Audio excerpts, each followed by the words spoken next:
Pūrangi aho ana te kitea ko te hunga whaipenihana ngā mea e rongo ana I te ngau o te matekai me ngā uauatanga o te wā.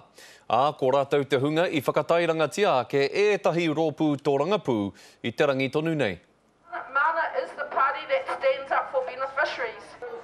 I kaha ngā kauhau a mana I te rānei.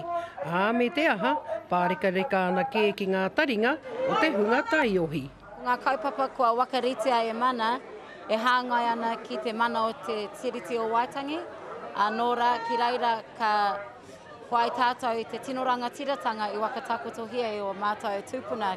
Help us, like there's a lot of criminals out there that get out of jail and stuff, and it's pretty hard to get jobs in there. It should be, get a second chance and stuff, Kia whaka piki ake nā mea paupohara, E rungi te whakaro rangatira. Aha ko he tangata pohara koe, aha ko he tangata noho rawa kore koe. I've been shocked by the structural racism that's been revealed in Rotorua's work and income today by these beneficiary advocates, that 100% of Māori are not getting their full health entitlements, whereas 100% of Pākehā are.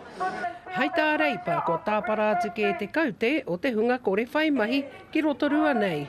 So we're doing several things. The first is saying the first 5,000 of all earnings, whether you're on a fixed income or a beneficiary, will be tax-free.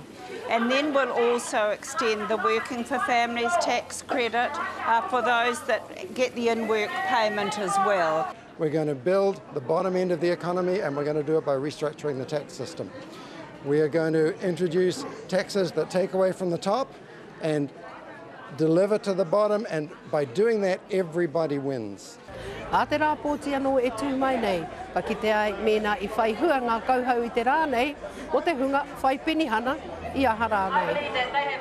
Tāria te wā, ko Hinerangi Goodman, mō te karere.